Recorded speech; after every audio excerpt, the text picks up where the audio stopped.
ओम श्री सिद्धेश्वरीश्वर सद्गुरुभ्यो नमः। ओम श्री सिद्धेश्वरीश्वर सद्गुरुभ्यो नमः। ओम श्री सिद्धेश्वरीश्वर सद्गुरुभ्यो नमः। प्रत्येक व्यक्ति के जीवन में ऐसी परिस्थिति आती है जिसके कारण मनुष्य घबरा जाता है। घटनाएं कुछ इस तरह आकार लेती है कि व्यक्ति को लगता है कि वह समस्याओं के जाल में फंस गया हो। समस्या से बाहर निकलने का कोई रास्ता मिले तो मनुष्य उससे बाहर निकल सके, परंतु जब बाहर निकलने का कोई रास्ता ही न मिले अथवा हाथ पकड़कर कोई बाहर निकालने वाला ही नहीं मिले तो मनुष्य कहाँ जाए। ऐसी परिस्थिति में हाथ पकड़ने वाले व्यक्ति का महत्व समझ में आता है और मनुष्य को अनुभव होता है कि यदि यह व्यक्ति नहीं होता तो मेरा क्या होता।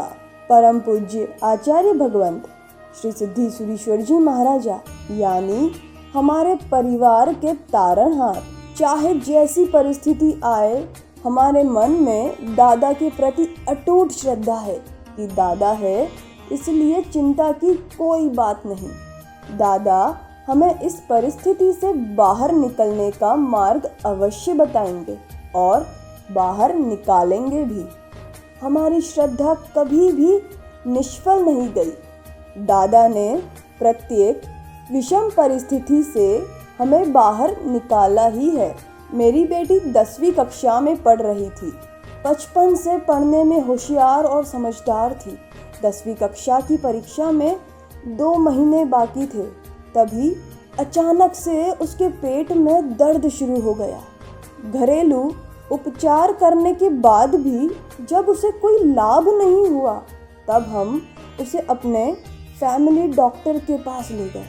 2 दिनों तक दवाइयाँ लेने के बावजूद कोई फ़र्क न पड़ने पर हम उसे एक बड़े डॉक्टर के पास लेकर गए।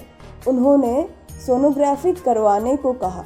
उससे पता चला कि आंत में सूजन है। डॉक्टर ने हमें समझाया कि उम्र कम है और सूजन ज़्यादा है, इसलिए अत्यंत सावधानी रखनी पड़ेगी। इसके साथ ही खाने पीने के बारे में ध्यान रखना पड़ेगा। अभी सिर्फ प्रवाही भोजन लेना है, चबाने वाला कोई भी भोज्य पदार्थ नहीं लेना है। प्रवाही भोजन भी थोड़े थोड़े समय के बाद थोड़ा थोड़ा ही लेना है। हम बेटी को घर ले आए और उसकी सेवा में जुट गए। हमें उसकी तबीयत की चिंता थी जबकि उसे अपनी परीक्षा की चिंता थी। आंत पर सूजन होने से वह तरल खाना भी नहीं खा सकती थी। बुखार, उल्टी, दस्त के कारण वह पूरी तरह टूट गई थी। डॉक्टर के साथ हमारी बातचीत चलती रहती थी। रिपोर्ट्स भी करवाए जा रहे थे। धीरे धीरे सुधार हो रहा है ऐसा डॉक्टर रिपोर्ट्स देखने के बाद बताते, परंतु बेटी को सुधार अनुभव ही नहीं हो रहा था। वह इतनी अस्वस्थ रहती थी कि किसी भी कार्य में उसका चित्त नहीं लगता था। स्कूल की किताबें पढ़ना तो दूर, टीवी और मोबाइल तक में उसका मन नहीं लग रहा था। बेटी की ऐसी वेदना देखकर हम बहुत दुखी होते थे, पर हम कुछ भी नहीं कर पा रहे थे।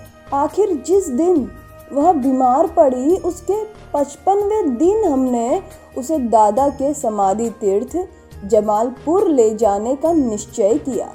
बेटी का शरीर इतना कमज़ोर हो गया था कि वो अपने आप खड़ी तक नहीं हो सकती थी। जब हमने उसे दादा के दर्शनार्थ जाने की बात बताई तो उसने स्पष्ट मना कर दिया कि मुझे नहीं जाना। उसकी बात उसकी शारीरिक अवस्था के हिसाब से ठीक भी थी। जब वह अपने आप खड़ी तक नहीं हो पा रही थी तो समाधि तीर्थ जाने की हिम्मत कैसे करती। हमने उसे प्रेम से समझाने का बहुत बार प्रयत्न किया। दादा के प्रति उसे खूब आस्था थी, लेकिन शारीरिक अस्वस्थता के कारण वह हार गई थी, इसलिए हिम्मत नहीं कर पा रही थी। 2 दिनों तक जारी हमारे प्रयत्नों के बाद उसने हमारी बात स्वीकार कर ली। 57वें दिन हमने दादा के दर्शनार्थ समाधि तीर्थ जमालपुर जाना तय किया।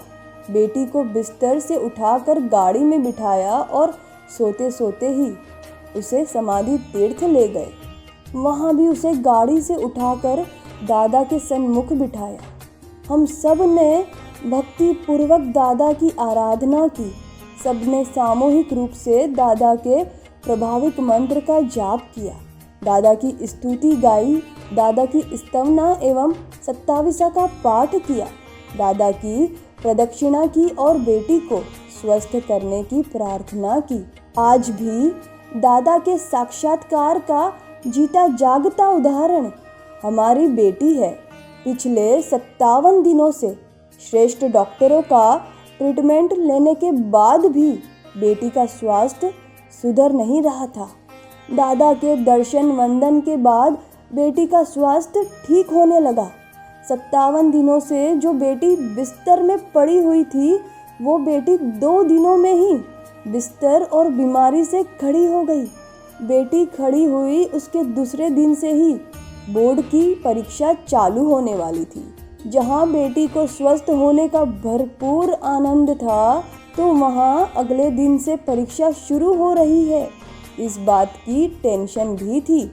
बोर्ड की महत्वपूर्ण परीक्षा चालू हो रही थी और बेटी ने पिछले 2 महीनों से हाथ में किताब तक नहीं ली थी। बेटी सबसे ज़्यादा इस बात को लेकर चिंताग्रस्त थी कि परीक्षा में क्या होगा, और उसकी यह चिंता उचित भी थी। बेटी का हौसला बढ़ाते हुए मैंने उसे कहा, बेटा इतनी चिंता क्यों कर रही है? क्या हमें दादा का अनुभव नहीं हुआ? कल तक बिस्तर से खड़े होने तक की भी तुम में शक्ति नहीं थी। इस बात को तुम भली भांति जानती हो, और कल तुम परीक्षा देने जा रही हो।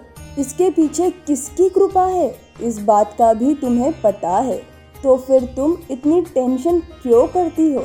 जिस दादा के प्रभाव से तुम स्वस्थ हुई हो, उसी दादा को सब सौंप दो। उनकी इच्छा से ही तुम परीक्षा देने जा रही हो, तो परीक्षा से पार भी वे ही उतारेंगे। दादा के साक्षात्कार के बाद भी यदि दादा के प्रति श्रद्धा प्रकट न हो, तो फिर हमारे जैसा नास्तिक दूसरा कोई हो ही नहीं सकता। मेरी बात से बेटी स्वस्थ हो गई।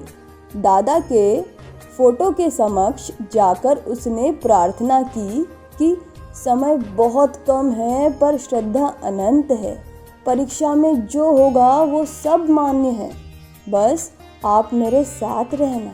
अभी 2 महीने बाद किताब खोल रही हूँ, क्या पढ़ूँ इसका मुझे कोई अंदाज़ा नहीं है।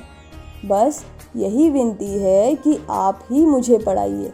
दादा से प्रार्थना करके उसने निश्चिंतता के साथ आगामी कल की परीक्षा की तैयारी की। उत्साह से सराबोर होकर वह परीक्षा देने के लिए गई और बोर्ड की सारी परीक्षाओं में बैठी। उसे संतोष था कि पेपर्स अच्छे हुए हैं। दादा की कृपा से क्या हो सकता है, यह बताता हूँ। जिस बेटी ने 2 महीने से हाथ में पुस्तक नहीं ली थी, उसे बोर्ड में 74% आए और परसेंटाइल 93.50%। दादा प्रत्येक व्यक्ति की एक सीमा होती है, लेकिन आपके उपकारों की वर्षा करने में आप असीम हो।